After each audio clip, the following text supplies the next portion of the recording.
हरे कृष्णा, राधे राधे। तो आज आप लोग का जो है इस सेशन में आज हम लोग जो पढ़ने वाले हैं वो पढ़ने वाले हैं आपका प्रिंसिपल ऑफ इनहेरिटेंस का पार्ट है ये, ठीक है।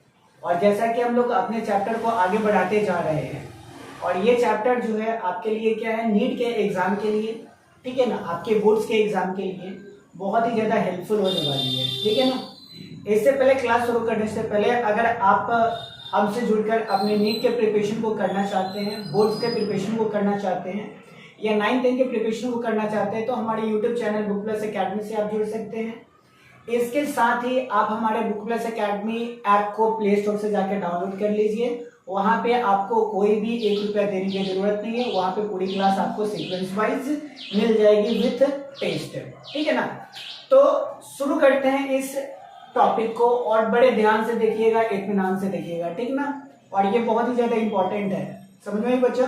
और यहाँ पे वो पॉइंट्स बताएंगे जहां से नीट का पेपर सेट होने का बहुत ही ज्यादा चांसेस है, जहां से ये क्वेश्चन बन सकती है, ठीक है ना। तो स्टार्ट करते हैं सबसे पहले मेंडल्स लॉज ऑफ इनहेरिटेंस का, ठीक है ना।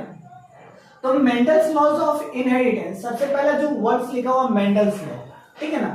तो मेंडल्स लॉ ऑफ इनहेरिटेंस क्या होता है? तो जैसा कि हम लोगों को पता है कि मेंडल्स जो है, ठीक ना, एक क्या है, साइंटिस्ट है, ठीक है, जिसका पूरा नाम क्या होता है, ग्रेगर जॉन मेंडल, ठीक है बच्चों। यानी मेंडल्स का पूरा नाम क्या है, ग्रेगर जॉन मेंडल्स, ठीक है। सबसे पहले ये तो आपको क्लियर होना चाहिए, ग्रेगर जॉन मेंडल। आखिरकार ये ग्रेगर जॉन मेंडल है कौन, ठीक है ना। और इसका जो इतना नाम है, हम लोग जब भी जेनेटिक्स पढ़ते हैं विदाउट ग्रेगर जॉन मेंडल्स के हम लोग पढ़ नहीं सकते हैं, ठीक है ना। यानी जेनेटिक्स का जो फंडा है, जो फंडामेंटल यूनिट है, जहां से जेनेटिक्स स्टार्ट हुआ है, जिसको समझाया है, वो समझाने वाला जो महान आत्मा है ना, उसको हम लोग क्या बोलते हैं, ग्रेगर जॉन मेंडल्स, ठीक है ना। ग्रेगर जॉन मेंडल्स क्या बताया, सबसे पहली बार ये समझाया, ठीक है ना। इसी में हम लोग पढ़ेंगे कि कैसे समझाया, क्या किया, जिससे इसका जो थ्योरी था, जो लॉज था, वो बहुत ही ज्यादा क्या हो गया, फेमस हो गया। अब फेमस होने का कारण क्या था, ठीक है ना। तो फेमस होने का कारण क्या था कि जैसा कि हम लोग बताते हैं कि मम्मी पापा से क्या होता है, कैरेक्टर का ट्रांसफॉर्मेशन होता है नेक्स्ट जनरेशन में उसके बच्चों में, ठीक है ना। यानी कैरेक्टर जो है, ठीक है, कैरेक्टर बोले तो क्या, गुण, ठीक है। तो कैरेक्टर का जो ट्रांसफॉर्मेशन होता है एक जनरेशन से, ठीक है ना। एक जनरेशन कहने का मतलब कि पेरेंट्स से, मम्मी पापा से कहां पे ट्रांसफर होता है, बेबी में ट्रांसफर होता है।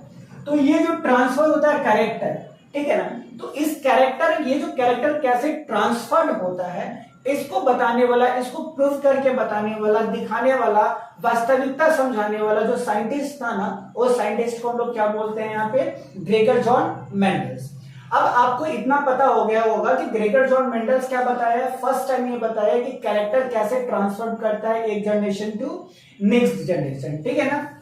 इसी कारण तुम्हारा, इसी एक्सप्लेनेशन के कारण ग्रेगर जॉन मेंडल को ना बच्चा बोला गया यहाँ पर क्या, फादर ऑफ जेनेटिक्स बोला गया। क्या बोला गया, father of genetics. Gregor John Mendel को वो क्या बोलते हैं, फादर ऑफ जेनेटिक्स बोलते हैं। अब फादर ऑफ जेनेटिक्स क्यों बोलते हैं, क्योंकि ये जो साइंटिस्ट था ना, ये समझाया कि कैसे जो कैरेक्टर होता है ना, वो ट्रांसफॉर्म्ड करता है, यानी कैरेक्टर कैसे ट्रांसफॉर्म्ड करता है, तो ये एक्सप्लेन करके बताया फर्स्ट टाइम। इसी कारण इसको हम लोग क्या बोलते हैं, फादर ऑफ जेनेटिक्स बोलते हैं। क्या बोलेंगे, फादर ऑफ जेनेटिक्स किसको बोला जाता है, ग्रेगर जॉन मेंडल्स को। अगर आपको दो चीज समझ में आ गया कि ग्रेगर मेंडल्स जो वर्ड है ये किसको इंडिकेट कर रहा है, तो ग्रेगर जॉन मेंडल्स को, ठीक है ना। और ग्रेगर जॉन मेंडल है कौन, तो बोला क्या गया है, फादर ऑफ जेनेटिक्स बोला गया है, ठीक है ना। अगर आपको ये चीज समझ में आ गया तो उसके बाद इसके साथ एक डेट भी जुड़ा हुआ है। और जो कई बार नीट के पेपर जो होता है ना बच्चा, ये जो डेट है, ये नीट के पेपर में कई बार ये डेट हूबहू पूछा गया है। क्योंकि याद रखना कि जो एनटीए वाला है, जो नीट का एग्जाम कंडक्ट करवाता है, ठीक है ना, उसका फाइनल एंड फुल डिसीजन क्या है कि हम जो क्वेश्चन पूछेंगे ना, वो एनसीईआरटी से पूछेंगे। एनसीईआरटी के बियॉन्ड एक भी चीज हम आपसे क्या करने वाले, पूछने वाले नहीं है, ठीक है ना। और ये जो डेट है ना, ग्रेगर जॉन मेंडल और जेनेटिक्स में इतना ज्यादा पॉपुलर है ना कि कोई भी अगर नीट का स्टूडेंट होगा तो इस डेट को नहीं भूलेगा, ठीक है ना। तो ये डेट कौन सा है, तो देखो ये जो डेट है ना वो ईयर्स में है, जिसको बोलते हैं हम लोग 1856 टू 1863, ठीक है। यानी ग्रेगर जॉन मेंडल का जो वर्किंग पीरियड था, ठीक है ना, जो ग्रेगर जॉन मेंडल का जो पूरा का पूरा जो इन्वेस्टिगेशन था, जो एक्सपेरिमेंट था ना, वो कब से कब तक था तुम्हारा 1856 टू 1863। कहां तक था तुम्हारा 1856 टू 1863, ठीक है ना। यानी मेंडल जो भी था, जो भी अपना पी प्लांट पर जो एक्सपेरिमेंट किया, पी प्लांट पर क्या किया, एक्सपेरिमेंट किया, ये जो एक्सपेरिमेंट हुआ वो कौन से साल से कहां तक था, तो 1856 से लेके 1863 तक मेंडल ने ये प्रूव करके बता दिया था ना कि कैरेक्टर जो होता है वो कैसे ट्रांसफॉर्म करता है एक जनरेशन टू दूसरा जनरेशन, ठीक है ना। तो फर्स्ट थिंग क्या है तुम्हारा, ग्रेगर जॉन मेंडल। सेकेंड, इसको क्या बोलते हैं, फादर ऑफ जेनेटिक्स बोलते हैं। और नीट के एग्जाम में ये डेट याद करके रखना है 1856 टू 1863, ठीक है। ये हो गया, बात ही समझ में, कोई दिक्कत इसमें। चलो आगे निकलते हैं हम फिर। अब इसके बाद हुआ क्या था सो देखते हैं। अब थोड़ा सा इसके बारे में डीप हम लोग जाते हैं, ठीक है, जहां से हम लोग को बहुत ही ज्यादा कंसेप्चुअल क्लैरिटीज मिलेगी। अब हुआ क्या था, अब मेंडल्स को ना यह समझाना था कि ये जो इनहेरिटेंस होता है, ठीक है ना, क्या होता है इनहेरिटेंस, जिसको क्या बोलते हैं, वंशानुगति बोलते हैं। और वंशानुगति कहने का मतलब होता है कि कैरेक्टर कैसे ट्रांसफॉर्म करता है ना। तो मेंडल्स क्या किया था, कुछ एक्सपेरिमेंट किया था, वो भी किस प्लांट पे, तुम्हारा पी प्लांट पे। किस प्लांट पे, तुम्हारा पी प्लांट्स पे। अब ये पी प्लांट्स पे याद करके रखना कि मेंडल्स जो था वो किस प्लांट पे एक्सपेरिमेंट अपना किया था, तो पी प्लांट पे किया था, ठीक है। एक तो ये हो गया। उसके बाद इसका जो बायोलॉजिकल नेम होगा ना पी प्लांट का बच्चा, उसको तुमको क्या करना पड़ेगा, नाम याद होना चाहिए, ठीक है।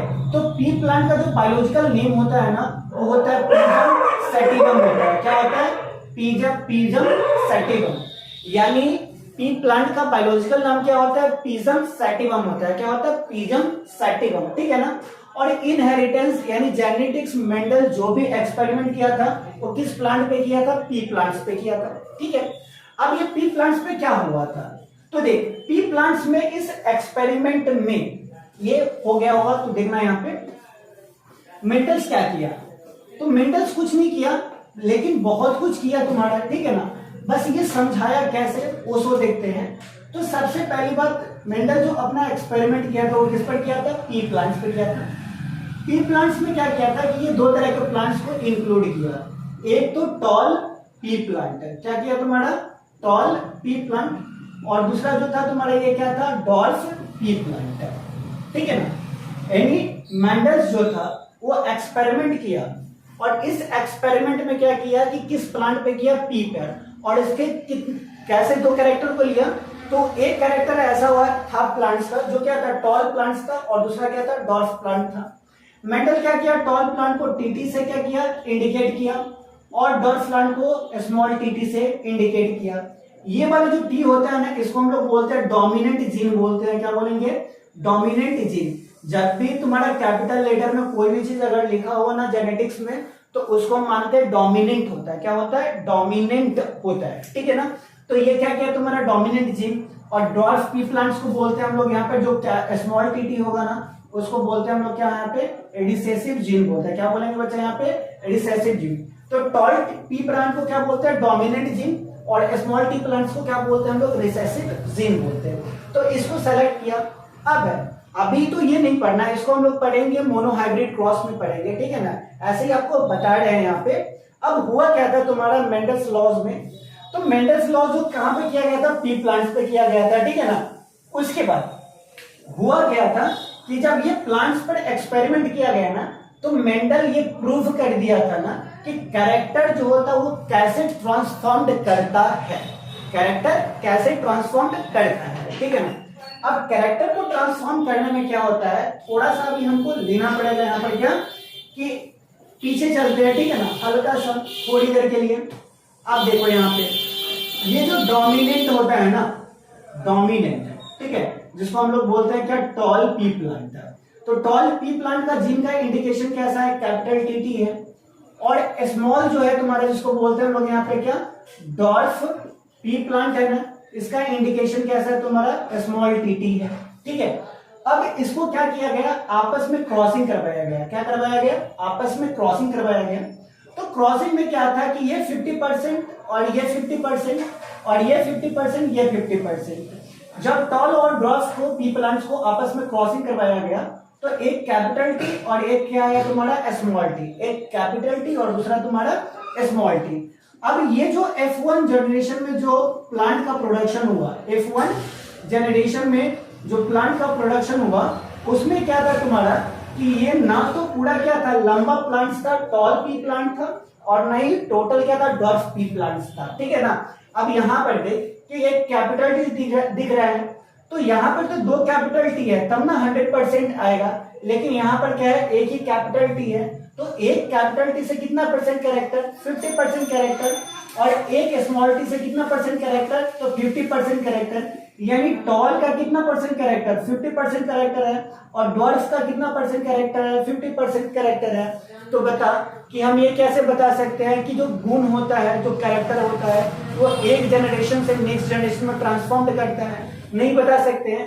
किसी का अगर ऊपर नीचे हो, किसी का 90 हो, किसी का 10 हो, किसी का 80 हो, किसी का 20 हो, तब हम बता सकते हैं कि हाँ भाई कैरेक्टर क्या करता है, ट्रांसफॉर्म करता है। लेकिन यहाँ पे 50-50 पर बात आ गई। ठीक है, तो ये तो हम बता नहीं सकते हैं कि कैरेक्टर ट्रांसफर सही में किया है या नहीं किया है। तो F1 जनरेशन में जो प्लांट का जो प्रोडक्शन हुआ उसमें कैसा कैरेक्टर था, 50% टॉल का कैरेक्टर और 50% किसका कैरेक्टर था, ड्वार्फ का कैरेक्टर था। ठीक है, इतना बात समझ में आ गया। अब इसके बाद क्या किया गया तुम्हारा, ये टॉल और ड्वार्फ प्लांट्स को, तो इसमें किया गया सो देखिए यहाँ पे नेक्स्ट में। अब देखिए F1 जनरेशन में, कौन से जनरेशन में, यहाँ पे F1 जनरेशन में जो प्लांट का प्रोडक्शन हुआ उसमें कितना परसेंट कैरेक्टर था, 50% टॉल का कैरेक्टर और 50% ड्वार्फ का कैरेक्टर था। अब ये जो प्लांट्स हुआ, ठीक है ना, इसी प्लांट्स को फिर क्या किया गया तुम्हारा कि आपस में सेल्फिंग करवाया गया। क्या करवाया गया, आपस में सेल्फिंग। क्या होता है तुम्हारा, सेल्फिंग करवाया गया। यानी F1 जनरेशन में जो प्लांट का जो प्रोडक्शन हुआ ना, ठीक है, यानी F1 जनरेशन में जो प्लांट का प्रोडक्शन हुआ उसी प्लांट को, दो प्लांट्स को लिया गया और आपस में क्या कर दिया गया, क्रॉसिंग करवा दिया गया। क्या करवा दिया गया, आपस में क्रॉसिंग करवा दिया गया। ठीक है, तो आपस में क्रॉसिंग करवाते हैं तो इसके लिए, क्रॉसिंग को समझने के लिए हमको हेल्प लेना पड़ेगा किसका, प्यूनेट स्क्वायर बॉक्स का। किसका, प्यूनेट स्क्वायर बॉक्स का। ठीक है ना, ये क्वेश्चन पूछा जाएगा तुमसे। ठीक है, कि मेंडल जो था अपना मैथमेटिकल कैलकुलेशन करने के लिए किस बॉक्स का हेल्प किया था। ठीक है ना, तो मेंडल जो भी अपना एक्सपेरिमेंट किया था उस किस बॉक्स पर किया था, तो प्यूनेट स्क्वायर बॉक्स पे। ठीक है ना, ये मैथमेटिकल अरेंजमेंट को बताने के लिए किया गया था। ठीक है ना बच्चों। अब देखिए यहाँ पे ये प्यूनेट स्क्वायर बॉक्स कैसा होता है, तो प्यूनेट स्क्वायर बॉक्स में क्या है, ये 4 कॉलम का ऐसा बॉक्स होता है। ठीक है, ऐसे करके डाइस की तरह। अब इसमें क्या है तुम्हारा, 4 कॉलम है ऐसे करके। ठीक है, अब मेंडल्स क्या किया तुम्हारा, ये जो कैपिटल टी स्मॉल टी है ना, एक तरफ क्या किया तुम्हारा कैपिटल टी लिखा और एक तरफ क्या लिखा, स्मॉल टी लिखा। और यहाँ पे देख तुम्हारा कि एक तरफ हम लिख देते हैं यहाँ पर क्या, कैपिटल टी, और एक तरफ क्या लिख देते हैं, स्मॉल टी। और ऐसे बॉक्स को हम लोग क्या बोलते हैं, यहाँ पे प्यूनेट स्क्वायर बॉक्स बोलते हैं। क्या बोलेंगे, प्यूनेट स्क्वायर बॉक्स। अब ये कैपिटल से ए कैपिटल को क्रॉस करवाया गया तो कैपिटल टी हो गया। यहाँ पे टी स्क्वायर नहीं लिखना। ठीक है, एक कैपिटल टी दूसरा कैपिटल टी, तो क्या हो गया, कैपिटल टी हो गया। ये कैपिटल टी है और ये क्या तुम्हारा स्मॉल टी, तो ये क्या हो गया, कैपिटल टी स्मॉल टी हो गया। ये कैपिटल टी स्मॉल टी, तो ये क्या हो गया, कैपिटल टी स्मॉल टी हो गया।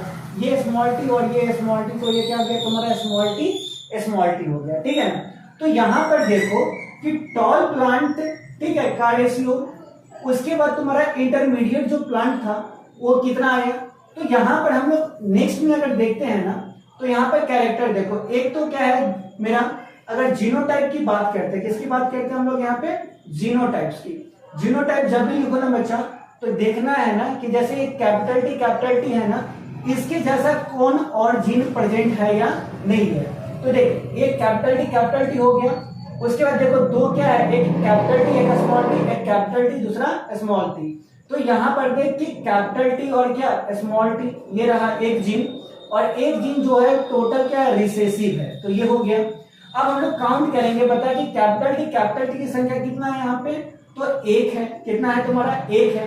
और कैपिटल टी स्मॉल टी की संख्या कितना है यहाँ पे, तो 2 है। ठीक है ना।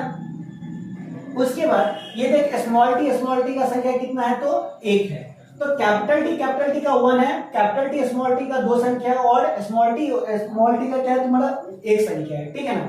तो ये जो रेशियो बना ना, इस रेशियो को हम लोग क्या बोलते हैं, जीनोटाइप रेशियो बोलते हैं। क्या बोलेंगे, जीनोटाइप रेशियो बोलेंगे। ठीक है। अब इतना पहले समझ लिया जीनोटाइप रेशियो है। अब इसमें क्या है तुमको समझना, ठीक है ना। जीनोटाइप ये हो गया। इसके बाद हम लोग पहले बात कर लेते हैं किसका, फेनोटाइप्स की। क्या बात कर लेते हैं, फेनोटाइप्स की।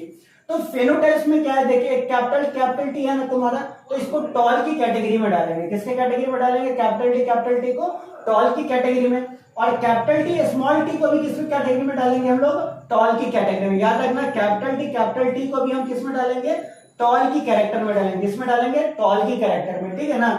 और कैपिटल टी को किस में कैरेक्टर में डालेंगे, टॉल की कैरेक्टर में। और कैपिटल टी के स्मॉल टी को किस में डालेंगे तुम्हारा, स्मॉल टी को, तो ये ड्वार्फ का कैरेक्टर है। ठीक है ना। यानी एक कैपिटल एक स्मॉल हुआ तो भी उसको किस कैटेगरी में डालना है, टॉल की कैटेगरी में डालना है। ठीक है ना। तो यहाँ पे टॉल की कैटेगरी में जब हम लोग इसको डालते हैं, कैपिटल टी स्मॉल टी को टी वाले में डालते हैं, तो देखिए 1 और ये क्या हो गया, 2 हो गया। ठीक है। तो लंबे पौधे की संख्या कितना हो गया, 3 हो गया। और एक स्मॉल टी है, कितना है तुम्हारा, 1 है। ठीक है। तो लंबा जो पौधा है, लंबा पौधा जो है टॉल प्लांट को कितना टॉल प्लांट का प्रोडक्शन हुआ, 3 टॉल प्लांट का प्रोडक्शन हुआ। और ड्वार्फ प्लांट का कितना प्रोडक्शन हुआ, 1 ड्वार्फ प्लांट का प्रोडक्शन हुआ। तो 3 टॉल प्लांट्स और 1 कितना प्लांट्स, ड्वार्फ प्लांट का प्रोडक्शन हुआ। ठीक है ना। तो जीनोटाइप क्या है तुम्हारा यहाँ पे, 1:2:1 रेशियो। जीनोटाइप कितना है, 1:2:1 रेशियो। और फेनोटाइप कितना है, 3:1 रेशियो। ठीक है ना।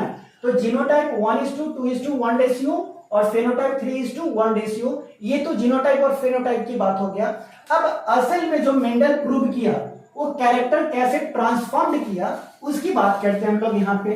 तो देखिए यहाँ पे कि मेंडल्स के एक्सपेरिमेंट में जो पेरेंटल कैरेक्टर था, जो पेरेंटल कैरेक्टर्स था, तो पेरेंटल कैरेक्टर्स में क्या था, एक डोमिनेंट था, ठीक है, टॉल प्लांट्स था, और दूसरा क्या था तुम्हारा यहाँ पे, डॉर्फ प्लांट था। ठीक है ना। यानी एक क्या था तुम्हारा, टॉल प्लांट्स था। टीटी बोले तो क्या तुम्हारा यहाँ पे टॉल प्लांट्स, और स्मॉल टी बोले तो ये क्या सा प्लांट था तुम्हारा, ड्वार्फ प्लांट था। अब यहाँ का कैरेक्टर देख कि F1 जनरेशन में जब इसको क्रॉसिंग करवाया गया था, तो क्या आया था, कैपिटल टी स्मॉल टी आया था। क्या आया था तुम्हारा यहाँ पे, कैपिटल टी स्मॉल टी आया था। तो यहाँ पे कैपिटल टी स्मॉल टी तो क्लियर नहीं हुआ था कि 50-50% कैरेक्टर है। लेकिन जैसा ही F2 जनरेशन में हम लोग क्या किए कि जो प्लांट्स का प्रोडक्शन हुआ, उस F2 जनरेशन में क्या देखा गया कि यहाँ पर देखिए क्या है कि 25% जो कैरेक्टर है वो कैपिटल टीटी क्या है, यानी 25% जो प्लांट था ना वो कैसा था, टॉल कैरेक्टर का था। अब ये देख पेरेंटल कैरेक्टर से मैच कर रहा है कि नहीं कर रहा है, ठीक है कर रहा है कि यहाँ पे 25% जो कैरेक्टर नेक्स्ट जनरेशन में आया ना, F2 जनरेशन में, वो कैसा था, अपने पेरेंट से मैच कर रहा था कि नहीं कर रहा था। ये तुम्हारा F1 जनरेशन में मैच नहीं कर रहा था, लेकिन F2 जनरेशन में मैच कर रहा है कि नहीं कर रहा है, तो कर रहा है। ठीक है ना। अब यहाँ पर देखो कि ये देखो स्मॉल टीटी देखो, जिसको रिसेसिव बोलते थे, तो स्मॉल टीटी यहाँ पे डॉर्फ से क्या कर रहा है, पेरेंटल कैरेक्टर से मैच कर रहा है कि नहीं कर रहा है, तो कर रहा है। तो टॉल भी F2 जनरेशन में मैच कर रहा है और रिसेसिव भी F2 जनरेशन में क्या कर रहा है, मैच कर रहा है। लेकिन दो नए कैरेक्टर का क्या हुआ था, फॉर्मेशन हुआ था, तो ये नया कैरेक्टर था, लेकिन दो कैरेक्टर का क्या कर रहा है, पेरेंटल कैरेक्टर का मैचिंग हो रहा है ना। तो इससे पता चल जाता है तुम्हारा कि जब हम लोग पेरेंटल कैरेक्टर की बात करते हैं और F2 जनरेशन के कैरेक्टर की बात करते हैं, तो दोनों का कैरेक्टर जो था ना आपस में मिल रहा था। इससे पता चलता है ना कि एक जनरेशन से दूसरे जनरेशन में क्या होता है, कैरेक्टर का ट्रांसफॉर्मेशन होता है। ठीक है। और इस तरीके से मेंडल ये प्रूव करके बता दिया था कि कैरेक्टर जो होता है ना वो एक जनरेशन से दूसरे जनरेशन में ट्रांसफॉर्म करता है, और इसी का नाम होता है क्या, जेनेटिक्स होता है। और जेनेटिक्स को देने वाला कौन था, ग्रेगर जॉन मेंडल्स था। ठीक है ना। डेट कितना था, 1856 टू 1863 था। तो ये जीनोटाइप और फेनोटाइप्स की हम लोग क्या कर लिए यहाँ पे बात कर लिए। बात है समझ में इतना, ठीक है। अब ये जो होता है ना तुम्हारा, ठीक ना, अब ये जो था, ये जो टोटल एक्सपेरिमेंट था ना, इस टोटल एक्सपेरिमेंट को हम लोग बोलते हैं यहाँ पे मोनोहाइब्रिड क्रॉस बोलते हैं। क्या बोलेंगे हम लोग यहाँ पे? मोनोहाइब्रिड क्रॉस बोलते हैं। इस टोटल कैरेक्टर को हम लोग क्या बोलते हैं? क्रॉसिंग को क्या बोलते हैं? Monohybrid cross. और मोनोहाइब्रिड क्रॉस को एक और बोला जाता है principle of inheritance, principle of inheritance in one gene. क्या तुम्हारा? Principle of inheritance in one gene. तो देखो ये क्या था तुम्हारा? वन जीन, यानी एक ही जीन क्या कर रहा था? वन पेयर जीन क्या कर रहा था? कैरेक्टर को ट्रांसफॉर्म कर रहा था। ठीक है, तो जब क्या हो रहा था इसमें, तो कैरेक्टर ट्रांसफॉर्म कर रहा था, तो इसमें क्या हो रहा था? या तो कैपिटल टीटी का फॉर्मेशन हो रहा था, यानी एक ही कैरेक्टर, या तो लंबा प्लांट्स का, टॉल प्लांट का प्रोडक्शन हो रहा था, या तो क्या था तुम्हारा? डॉर्फ प्लांट का प्रोडक्शन हो रहा था। ठीक है, कोई दूसरा गुण तो था नहीं, या तो लंबा होना है प्लांट्स को, या तो क्या कर रहा था? कैरेक्टर शो कर रहा था, बौना प्लांट्स को कैरेक्टर को शो कर रहा था। ठीक है ना? तो मोनोहाइब्रिड क्रॉस कहने का मतलब यहाँ पे होता है कि जब एक जनरेशन से दूसरे जनरेशन जो है ना, एक जनरेशन से दूसरे जनरेशन में कैरेक्टर, केवल एक ही कैरेक्टर का ट्रांसफॉर्म जीन के द्वारा होता है, केवल एक ही कैरेक्टर का ट्रांसफॉर्म जीन के द्वारा होता है। कितने कैरेक्टर्स का ट्रांसफॉर्मेशन? केवल एक ही कैरेक्टर का ट्रांसफॉर्मेशन जीन के द्वारा होता है। तो ऐसे को बोलते हैं हम लोग क्या? मोनोहाइब्रिड क्रॉस बोलते हैं। क्या बोलेंगे? मोनोहाइब्रिड क्रॉस बोलते हैं। और मोनोहाइब्रिड क्रॉस को हम लोग क्या बोलते हैं यहाँ पर? Principle of inheritance in one gene बोलते हैं। क्या बोलेंगे? Principle of inheritance in one gene. तो ये बात था टोटल क्या? मेंडल्स लॉज ऑफ एक्सपेरिमेंट की बात था। ठीक है ना? और इसमें मेंडल क्या कर दिया? प्रूव करके ये बता दिया कि कैरेक्टर जो होता है कैसे ट्रांसफॉर्म किया जाता है। ठीक है, तो फिर ये वीडियोस को आप देखिए, कोई भी डाउट हो ना तो कमेंट सेक्शन में जरूर डालिएगा। ठीक है ना? आप हमसे ऐप से भी जुड़ सकते हैं। ठीक है, अब फिर मिलते हैं आपके नेक्स्ट वीडियोस में नए उमंग के साथ। तब तक अपना पढ़ाई करते रहिए और देखते रहिए बुक प्लस एकेडमी। हरे कृष्णा, राधे राधे।